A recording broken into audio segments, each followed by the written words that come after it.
you awake? I thought I heard you get up. Yeah, I'm awake. Sorry, I just can't sleep. Are you thinking about him? Yeah, a bit. Usually get back to sleep, my love. I'm fine. No, it's okay. What else is on your mind? I don't know, it seems weird, but I had one of the most vivid dreams of my life. I saw a fox on a snowy mountain, just looking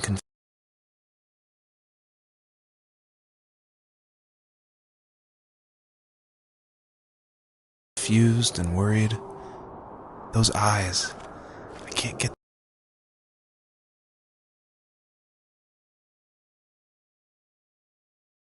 those eyes out of my head. She was running in the windy snow, looking for something. Do you think it has to do with you and what's been going on? I don't know. It was just a dream, Rachel. They're not meant to make sense. A lot's happened the past couple days, that's all. Well, if you're not going to sleep anyway, you should tell me. I want to hear. All right.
So it's usually at this point where people say something like, "This is not the kind of game I was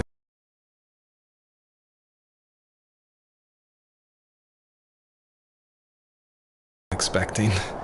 And that happened a lot at PAX West when I showed it. We'd have little kids play it, but then they see a dead fox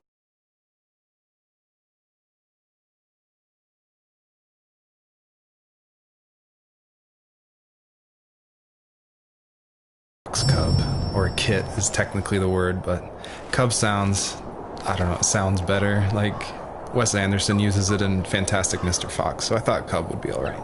But anyway, having this game, I wanted it to be more serious. This game is based on dealing with the death of my father, which was the hardest thing that's ever happened to me and my family. But I don't want to talk about it here, and I didn't want to talk about it with anybody really to this day still. It's very personal.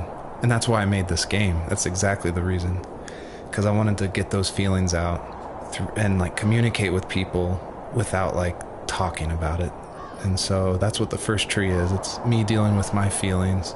And it was a personal project, and it was just me. And it actually, like, I'm really glad I made it. But it wasn't easy to make, I guess is what I'm saying.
This is the level that I showed at PAX West, which was a crazy dream come true that this hobby project was being shown next to all these amazing indie games.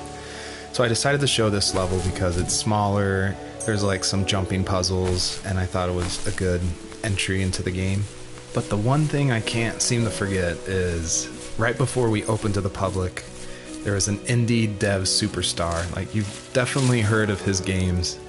And I was like terrified. He wanted to try it out.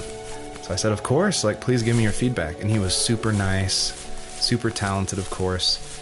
But this embarrassing bug happened, which I'd never seen before in my life, where when he dug the item up, he jumped right after, and it created the dust cloud to permanently be on the rest of the level. It wouldn't turn off. So it looked like this fart cloud following the fox as it just kept running with this beautiful music and serious voiceover. And it was horrible. I think about that every time I look at this level. But, you know, I was able to fix it, so I'm glad someone could at least find that bug. My teenage years were full of sketching, angst, and trouble.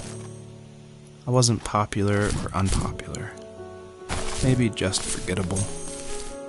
I guess that gave me a sense of freedom, so I hung out with crazy kids, doing crazy things, even though I mostly just watched the chaos ensue.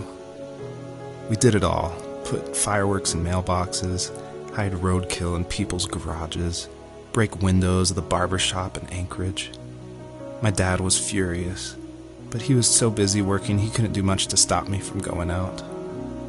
I think being an adult means there's no one to stop you making hard decisions. He had to make a living, and he couldn't be in two places at once. Yeah, I realize that now. But at the time, I was sure he was more interested in growing his business than what was going on with me.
I always wanted this game to be very meditative and relaxing, but I know there's a balance between keeping the player's interest.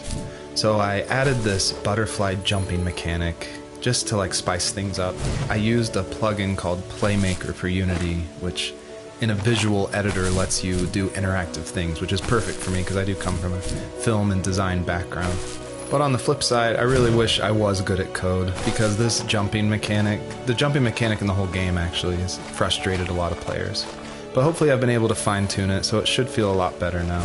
I would just hate that this meditative game would get frustrating, so I've lowered the gravity, I've made the jumps more consistent, so hopefully people can just focus on the world and the story.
He was working another late night, and my friends were over, saying how bored they were and how they'd come all the way out to my house for nothing.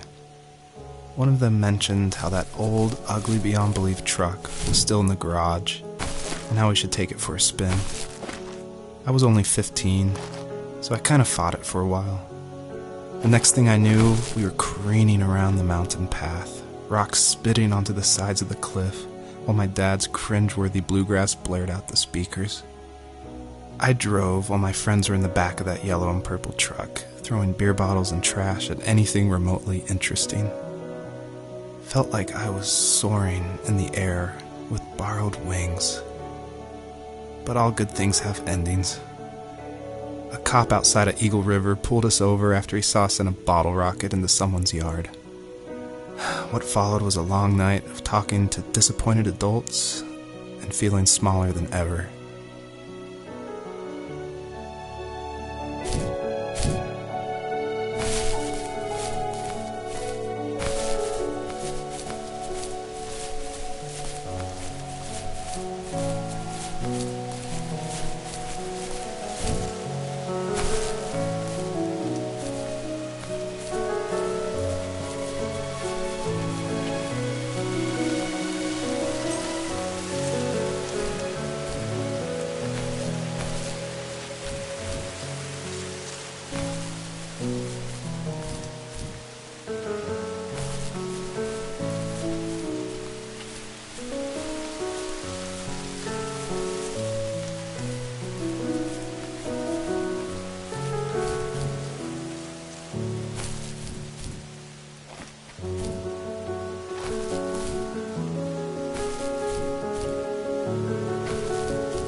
After he drove me home from the police station, I blew up at him, saying how I never wanted to be like him, how I was going to be someone and leave that hick icebox for good. He just looked forward at the road with tired eyes. I took out that bluegrass tape from the cassette deck and chucked it out the window. In my sage teenage wisdom, I thought I had proved the ultimate point. But my dad had a different idea. He slammed the brakes, slowly bowed his head while gripping the steering wheel, and finally looked at me. All he said, like it was a polite request, was, "Make this right." I sat there in silence, fuming, but I eventually got out and combed every square inch of the woods, muttering profanity after profanity. I found it 30 minutes later, near a small waterfall off the road. I went back to the truck, put the wet tape back in, and sure enough it worked.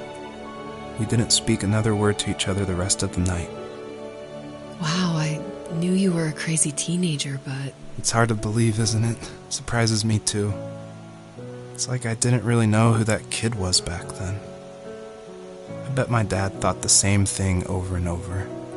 It's almost like he was saying, "Make this right," to himself, more than to me.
My biggest hope for the players that are playing is that they realize how similar these two parallel stories are, of this fox looking for her missing cubs, and also of this son reconnecting with his father.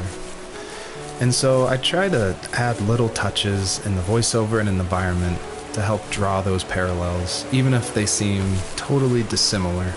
A big example is the truck, for instance, that Joseph grew up with. It's purple and yellow like the butterflies for this fox. So I tried to add as many touches like that throughout the story as possible.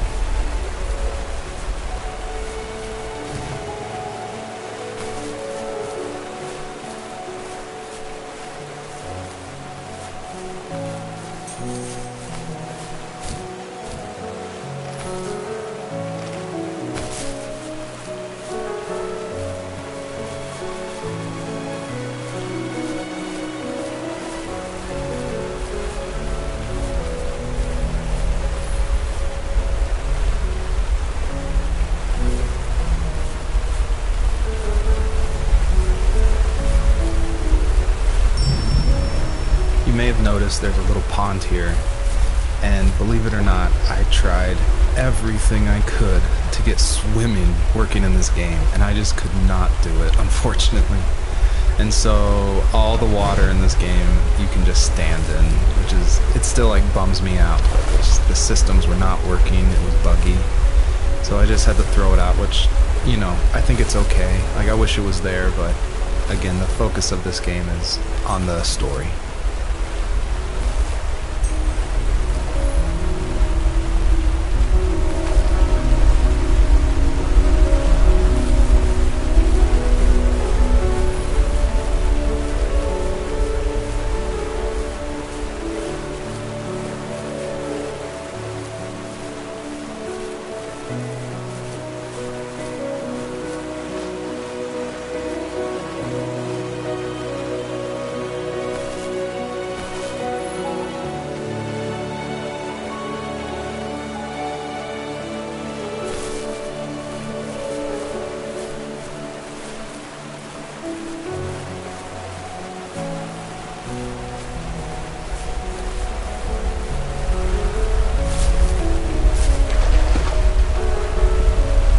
Friends would laugh about that night and talk about how crazy it was, and I laughed along, pretending it didn't bother me.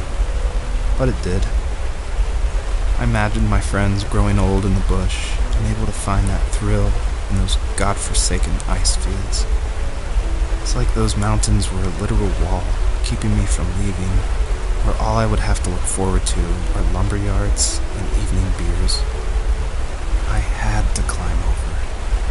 That was my only goal for a long time.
If there was some way I could take my love of drawing and turn it into a way of escape, nothing would make me happier. I wanted to create instead of tearing trees down. I wanted to move to the lower 48, not because I hated it there in Alaska, but I hated the idea of it. It's like all of that spite inside me had created this monster which followed me around my whole teenage years. I put so much energy into doing what others didn't expect of me. Why did I do that? There's one fact you're forgetting, though. If you didn't have that fire in you, we probably would have never met. You're absolutely right. Maybe the destination is all that matters in the end. But then why am I awake? Why am I seeing this fox go on her journey? And why can't I stop thinking about my dad?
Almost all stories follow the same kind of structure, and it starts with an inciting event, and then there's rising action, and then there's a climax, and then there's falling action.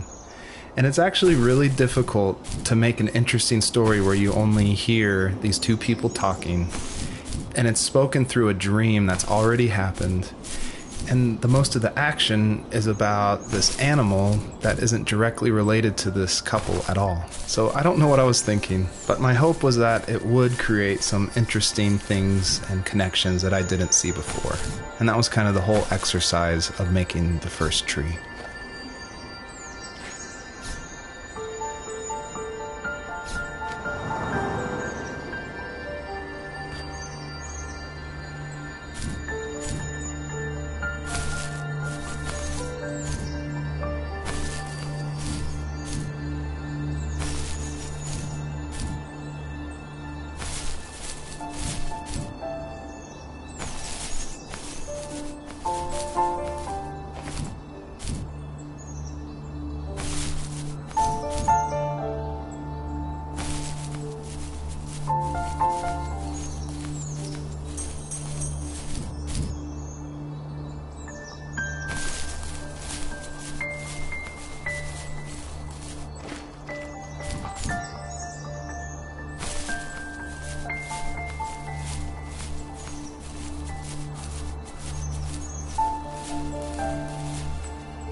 I did want to do something a little different with this level. I wanted it to be more open world feel, and that there was something blocking your progress, so it did encourage people to look closely and see how to unlock this blocked way.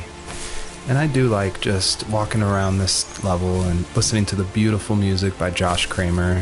His work really sets the mood for the whole game.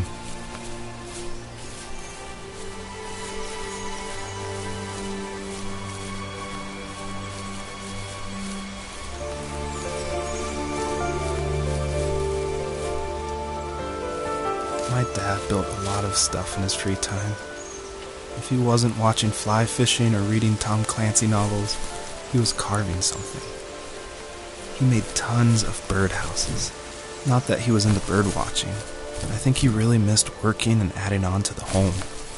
If he couldn't afford the time to build onto our own house, he would have to settle with watching birds move into their little homes. We kept an old mattress in the bed of that ugly yellow truck, so we would drive it deep into the woods and then watch the birds fly into their houses while the sun set. Usually it was accompanied by venison jerky or a cold Coke, but not a lot of talking, which is how we both liked it. Earlier I said I just love going through video games and exploring, like looking at every nook and cranny and just trying to find little details. And I think that started because in middle school and high school, I would make mods for my favorite games, namely Jedi Knight, Jedi Outcast, and Far Cry. And I loved like this huge world of mod makers who would make these levels, and it'd be like the most random creative things, and I would just love exploring, usually multiplayer levels, by myself. So even though I went to college for film, before that, like before high school, I was making video games and mods, and it was my favorite thing in the world. I made a ton of different levels. I made an abandoned space hotel with a dance floor and cafeteria. I made a haunted campground with cabins and tents. I made this whole city with like the first ever day-night cycle with running showers and stuff in the hotel and the apartment buildings. And I just loved making those mods, and I think that carries over to my game, The First Tree, and also the one before that, Home is Where One Starts, which is it's exploration. You're just looking around and appreciating the details.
I don't think The First Tree could work at all without the music by Josh Kramer.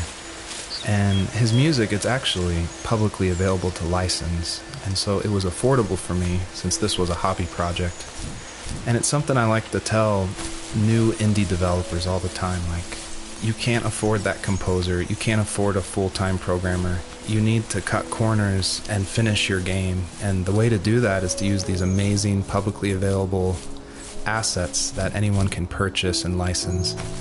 And so his music is incredible, and I actually haven't talked to him that much. I've just emailed him, but his music was nominated for Most Emotional Music at the Emotional Game Awards in France, and he's just a really nice guy. And I think there's so much amazing content out there that if you're thinking of making a game, like, look around and see what you can make work on a tight budget, because it worked really well for the first tree. Even at my most distant, at the times when I detested him the most, he kept reaching out. For a year straight, he asked me every week when we were going camping. I thought he was just dense. Eventually, to shut him up, I agreed. We carried out the worn lawn chairs from the garage and set up a cinder block campfire at the site we'd always used behind the house. We walked down the mountain path, talking in the warm sunshine we only got a couple months of the year. Those 3 obsidian rocks shimmered alongside the shore, almost like sparklers pressed against a dark window. I'll never forget that wet stone on my feet, or how those massive mountains looked even bigger in the lake's reflection. I felt small, but grateful. As the sun set, my dad found something I hadn't seen for a long time. The tree where I'd made my first carving when I was 6. I hadn't even carved it. My dad had helped me, but I still called it my tree. Something about seeing my name there made me open up, and we talked about everything that night in that old camouflage tent. I told him how much I loved sketching and design, and how it would be a dream to study architecture in Seattle. I told him how I didn't get along with my friends much anymore, but that I didn't mind being alone. He told me he was there for me, and he joked that if all he had to do was write my name on a tree to finally get me to talk, he would have left me carved logs with novels on them in front of my room every morning. I don't know why it took me that long to realize it, but it was then I knew how much he had sacrificed for me. On our property, there were old abandoned pieces of a shed and car long left unused. I used to ask him all the time who those people were that left all this junk, and I'm sure he got so tired of hearing it that he made up some elaborate stories how a brown bear ate them and haunted the woods afterwards. What's funny is I think it made those people seem more real, growing up thinking they were still hanging out like they couldn't say goodbye. I used to tell my friends how I could swear I saw spirits move near the water, and that always freaked them out. I guess it didn't bother me, because the way I saw it, they were normal people with old cars and sheds, just trying to figure out how to survive and be happy in the middle of nowhere. It was a cool thought that they didn't want to leave, but I was a weird kid. Well, you had good company since those ghosts liked living in a place where they were brutally devoured.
I don't think the first tree could work at all without the music by Josh Kramer.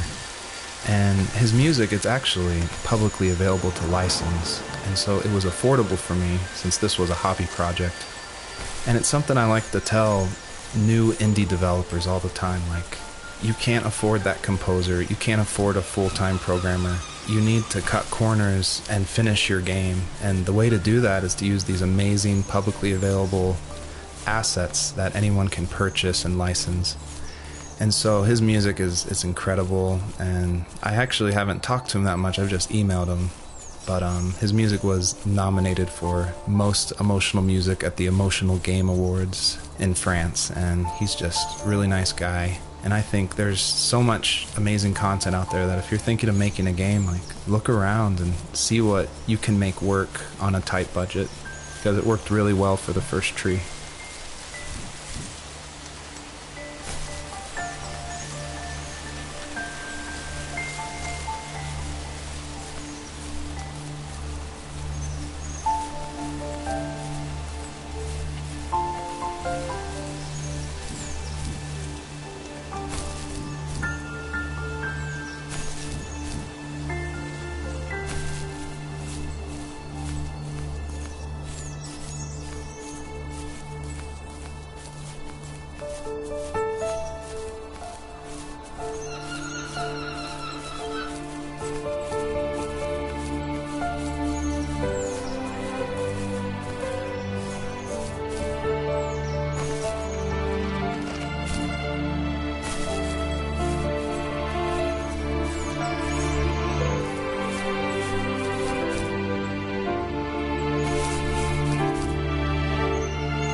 We were happiest underneath the evergreens.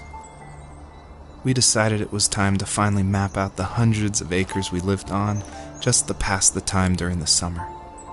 He was only free in the evenings, so I would spend the day wasting time on dial-up internet and sketching, and then we would rush into the woods, pen and map in hand, before evening fell. Sometimes, the aurora borealis would cast a cold green glow on the mountainside, and we would finish our route underneath a twilight sky. Sometimes I was lonely during those summer days, but there was comfort in the routine. A lot of teenagers aren't looking for the daily grind, though. There's nothing wrong with wanting to get out, to leave your childhood home. You wanted to progress, to make something of yourself.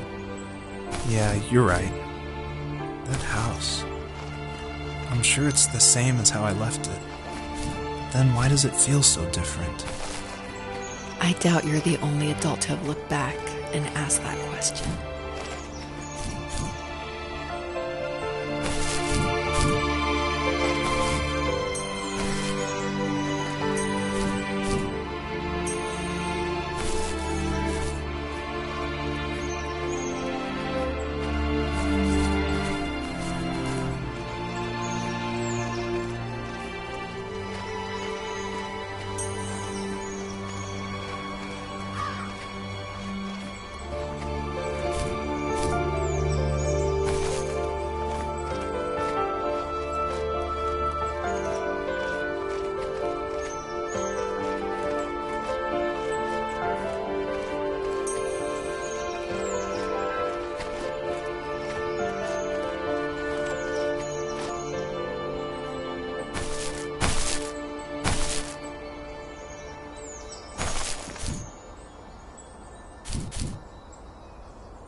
Perpetrator stood nearby, unfazed, like nothing was wrong. My dad is dead, and he's never coming back, Rachel. I can tell you these stories, but I can never reminisce with him again. He can never hold a grandchild that we'll probably never be able to have. I can never talk to him again, and I'll never be able to say I'm sorry for everything.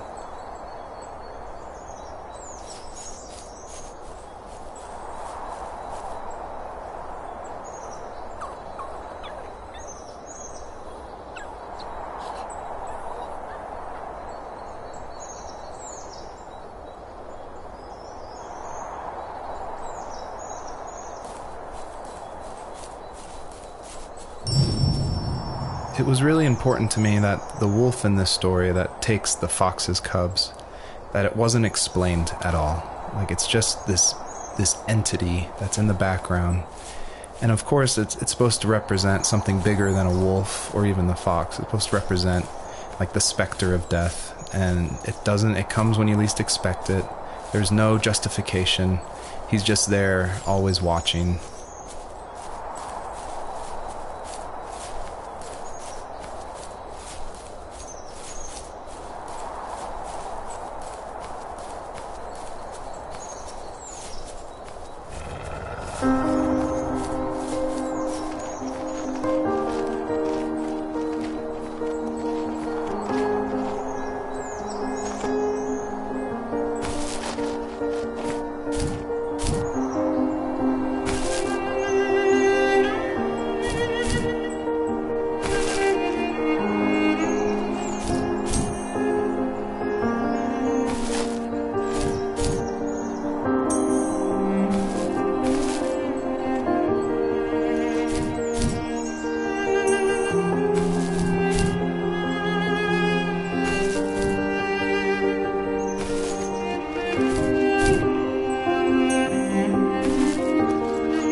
I need to go to bed. I just can't talk about this anymore. Good night.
Joseph, you can't go to sleep feeling like this.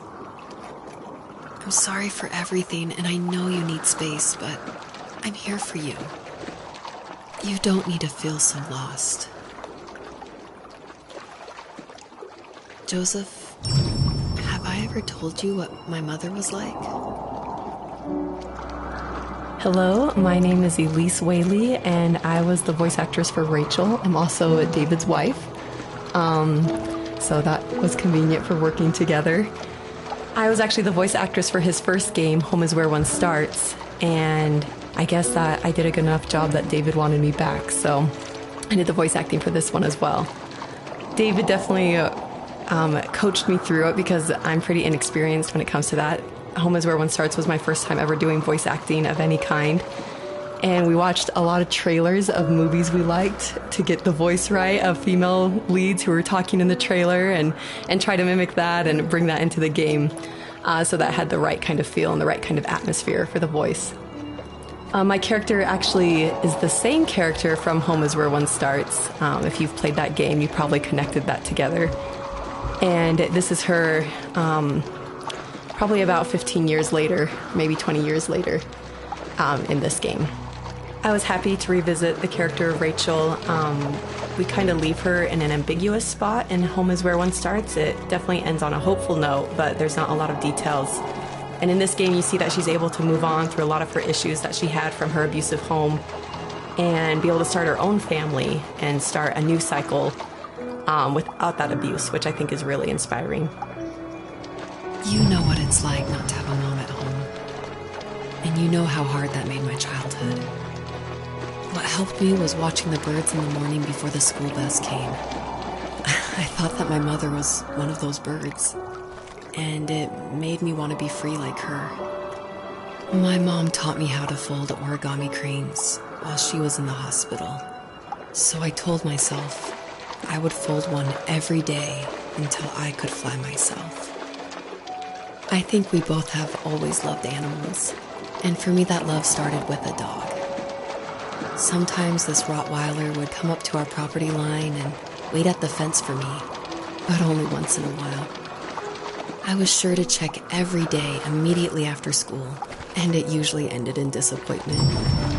I would even steal money from my passed-out dad just so I could buy these off-brand dog biscuits.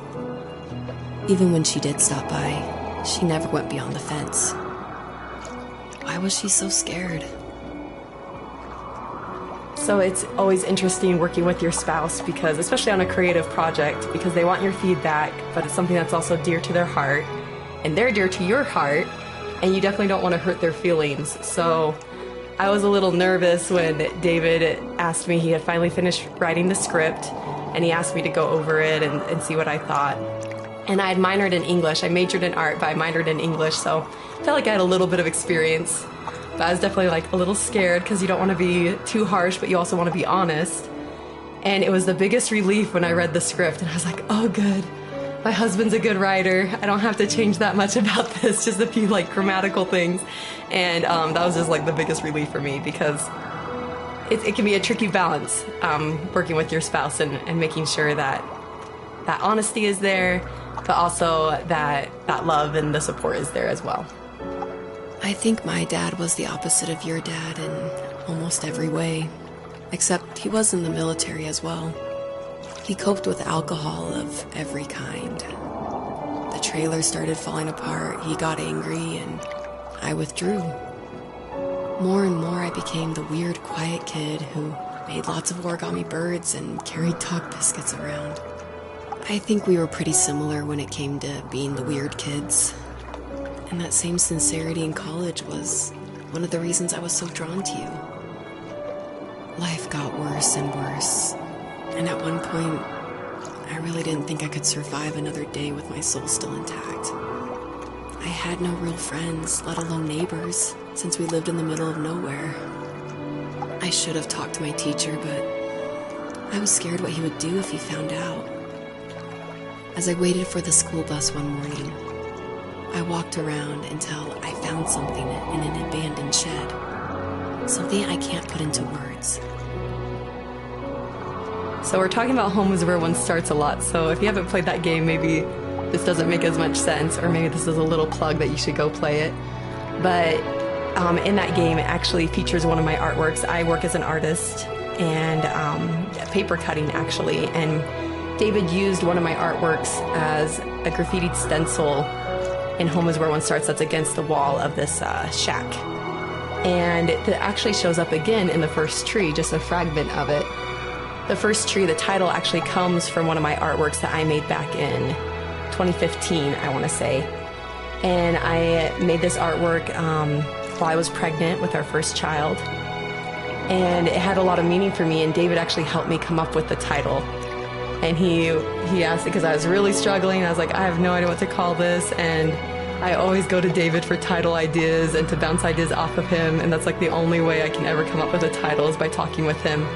So we were talking back and forth and looking at this artwork, and he said, well, what kind of like movies or shows were you watching while you're making the artwork? Because my work's pretty tedious, so sometimes I'll watch a show or do some Netflix binging while I'm creating it. And I was like, oh, I actually watched Tree of Life a ton.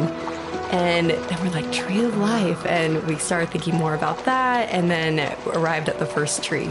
So it started off as one of my artworks and then became a part of David's art, which I think is really cool that we were able to share that title.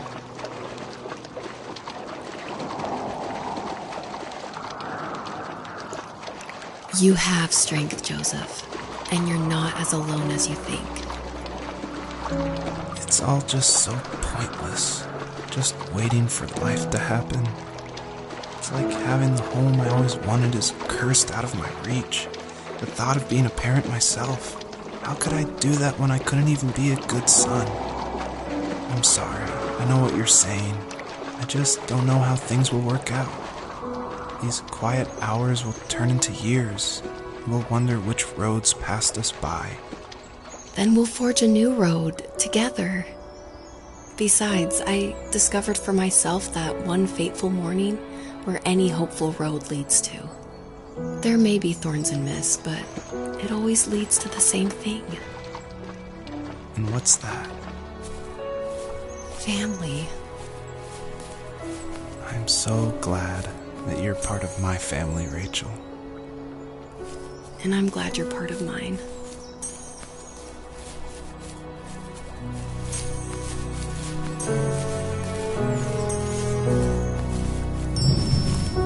A question I get a lot is why a fox? And it ties into just how important family is for me. And Fox is actually a family name from my wife's side, from Elise. And she always heard about the legacy of the Fox family. And because of that, growing up, it was her favorite animal.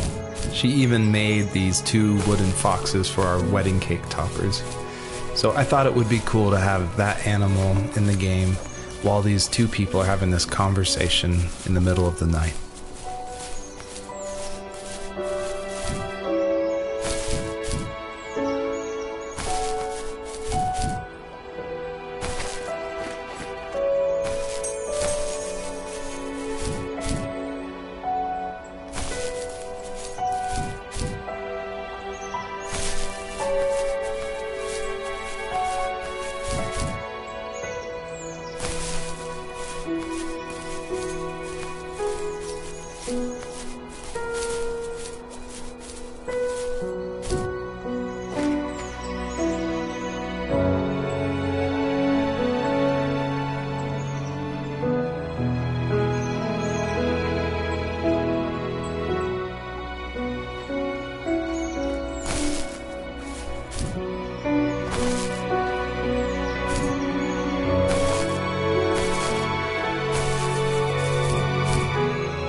The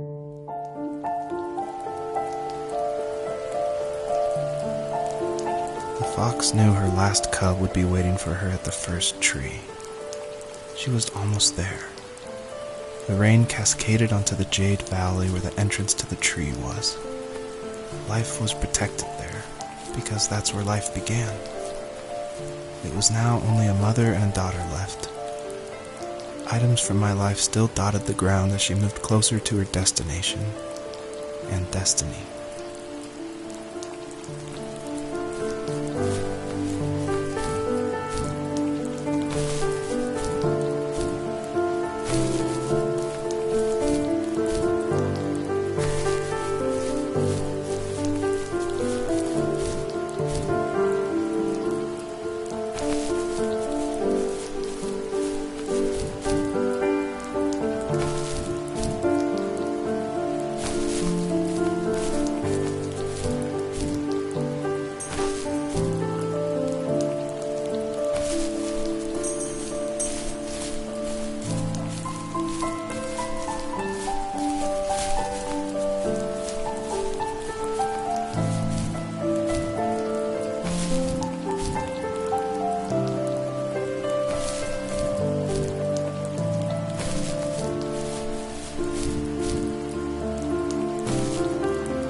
Usually what catches people's attention of the first tree is the visuals, of course. And I was inspired by a lot of people making these levels. The second level is inspired by just these beautiful autumn photos of a real forest. And this level, the Jade Valley, is inspired by the artwork of Heather Penn, who did the Overland games.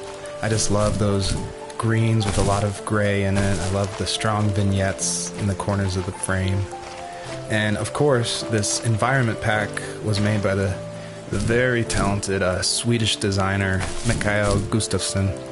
And of course, his initial designs inspired me, and I was able to build off of that. And I'm really grateful that he allowed his environment pack to be made publicly available. At the end of high school, I felt something I hadn't felt in a long time. Drive.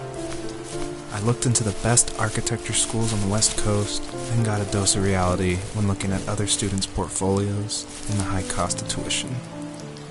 I still wanted to be something, to be the next Alvaro Siza, and to make those thousands of sketches worth something in my grand history.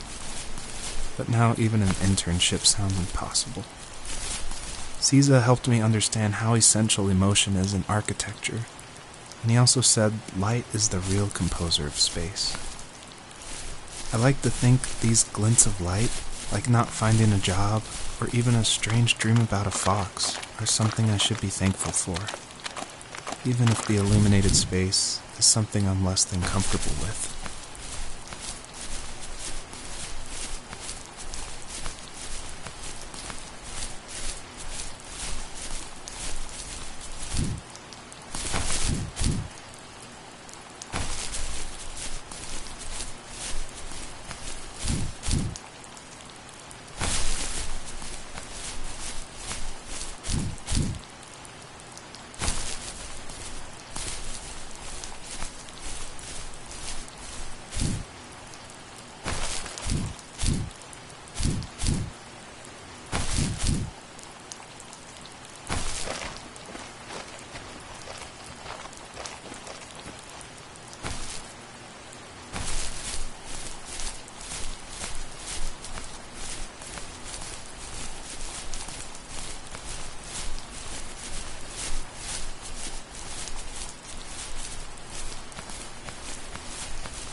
Was that the last time you talked to him? No, I called on holidays, and he would call on my birthday. I guess we acted like nothing ever happened, which was stupid. Didn't want to ask about his lumberyard, and I'm sure he didn't want to ask about my job search. I never went back and visited. I think the last conversation we had was about what movies we had seen and what exactly a best boy is in the credits. I thought he would be here so much longer.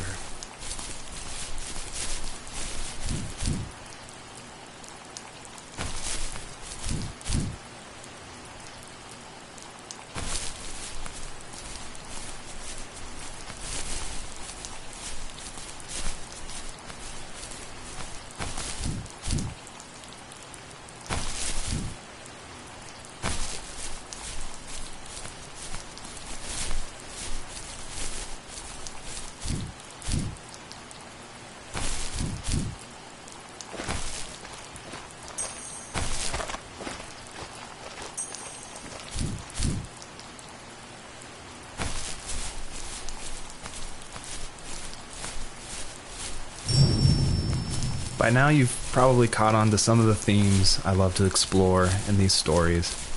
And the big one is of this tree, the first tree on Earth. And a lot of people have asked me, what does that mean? Why a tree? And basically it boils down to this delicate balance between nature and its relationship with life and death. And I love these stories where they put like these microscopic relationships, like something of like a father and a son, and juxtapose it next to this epic story of like the creation of the universe and the first tree on Earth, and how they can be equally as important, because in my mind, like, my family is as important as like the creation of the Earth. And it reminds me of like some of the stories I love, like The Road by Cormac McCarthy, or The Tree of Life by Terrence Malick. Basically, I wanted to make sure the player felt that there was a higher power than themselves, and that there was something watching over them as they went through this story. My dad was super supportive with my college plans. To a point. Things were okay until this terrible accident happened. I guess a forklift flipped over due to a bad axle, and it crushed one of the workers there. My dad didn't eat for days, even though he wasn't directly involved. It devastated him. Not only did it hurt the business, but it just freaked him out. He would talk in his sleep, muttering things about firing people and saying sorry. One fateful day he approached me, said that since my school search wasn't going well, I should finally be a man and take over the family business. He said one day he was going to die, and that all of his work, sacrifice, and even that man's life would be wasted in vain. I just lost it. Teenage me just exploded at the thought. I screwed up. I said things I shouldn't have. He was having a crisis, and I pretty much spit in his face.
In the distance, the first tree illuminated the wasteland. She couldn't go home anymore. She did the only thing she was capable of: moving forward. My dad died alone in the middle of the wilderness. I should have been talking to him more. I should have done a lot of things differently. If the first tree on earth brought life with it, if it taught the birds to sing and fly and showed saplings how to grow, what could it do for us?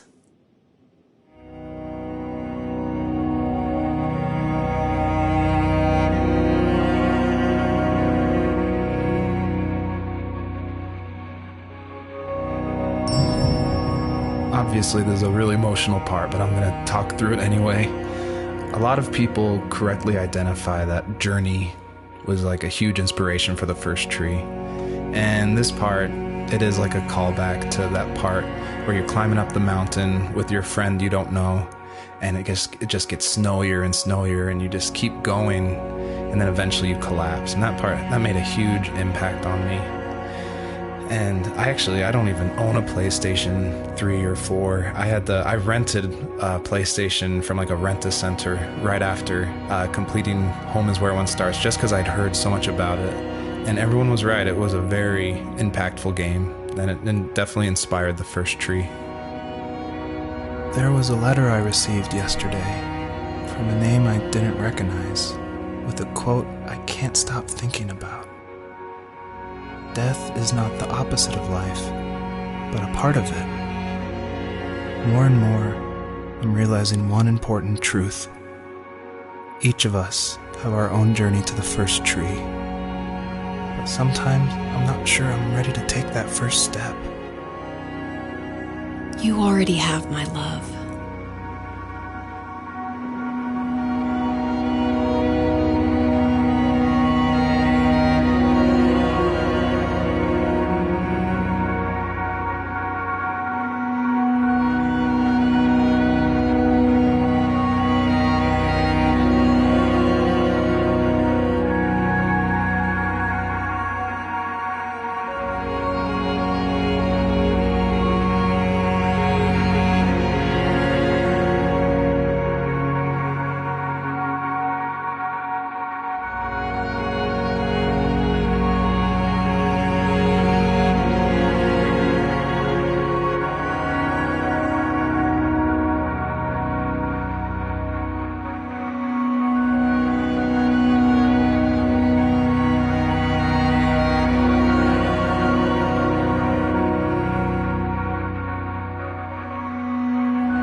I guess her journey was over.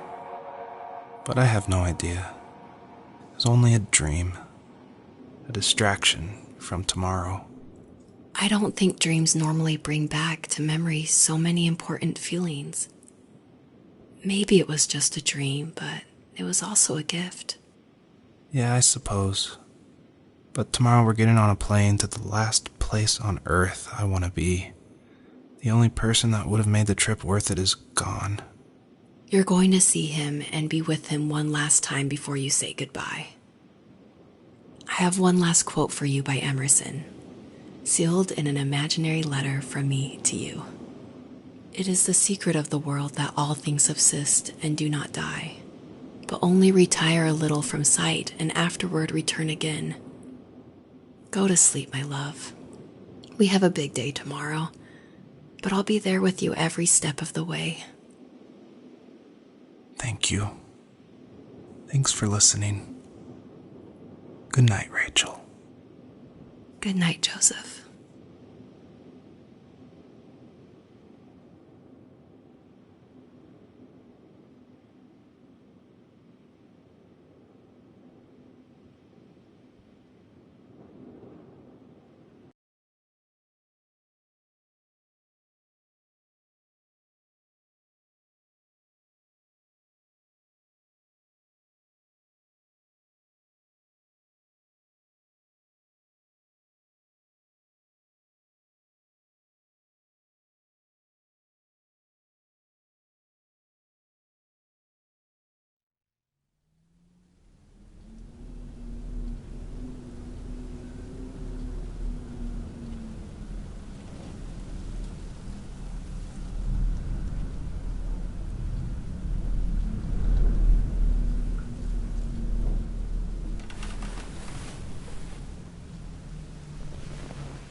You're probably thinking, what is going on?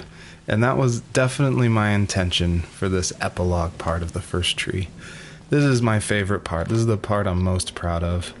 And it definitely, it's supposed to evoke this, what is going on? Where am I? I was not expecting this. When I was marketing and blogging about making the game, I never showed anyone this part. I never told anyone. I never shared screenshots. I wanted it to be a complete surprise. And I also wanted it to feel a little creepy because it's totally inspired by those nights where you wake up in the middle of the night and you can just hear the sound of the wind outside the house and you can't sleep. So you walk around in this twilight stupor. And I would say the whole first part of this game where you play as the fox, its whole purpose is to set up for this conclusion. So yeah, I would encourage you to look around and see how many things you recognize from the earlier part of the game.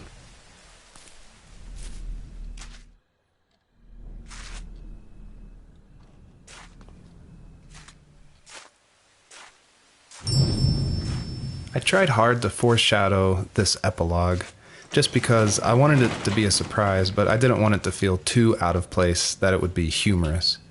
And so Joseph, earlier in the game, he would say things like, I felt like I was right behind the fox the whole time. In my mind, the camera perspective acts as a metaphor for who the player is, what they're seeing. If the camera represents Joseph, or just like that video game trope of having the camera follow you. I guess the big question I wanted the player to ask themselves, is this a dream as well? And if so, does that even matter?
you're probably thinking, what is going on?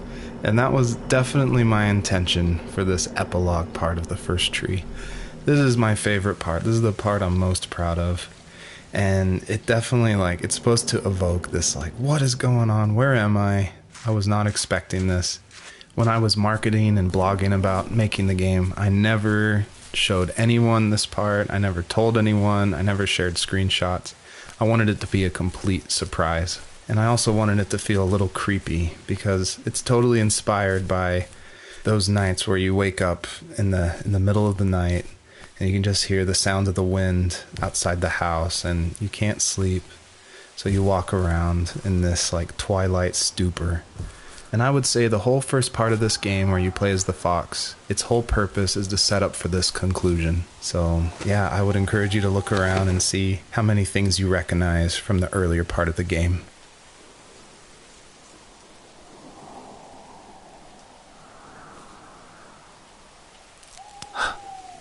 What the hell?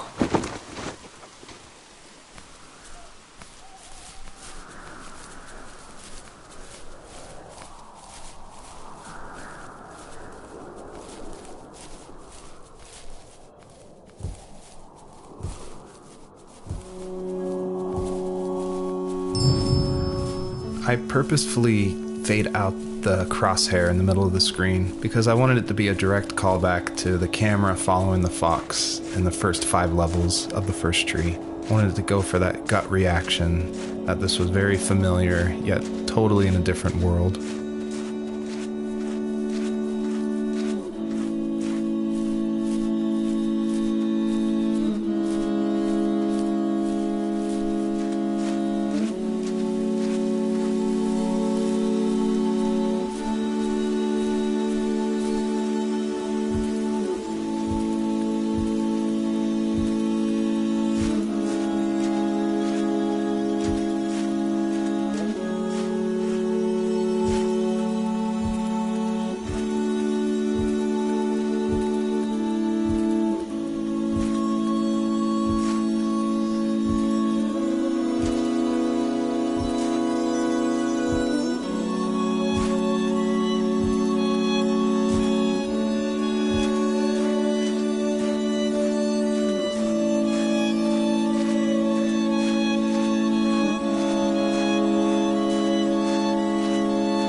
Thank you for making it to the end of my game, and I hope you enjoy the personalized message that is featured on the trunk of this tree. It's a message submitted by another player that's retrieved from a database, and it's retrieved at random. And I did this because I wanted people, even if they feel alone through trials of death, that there is a community, an invisible community supporting each other. So thanks for playing.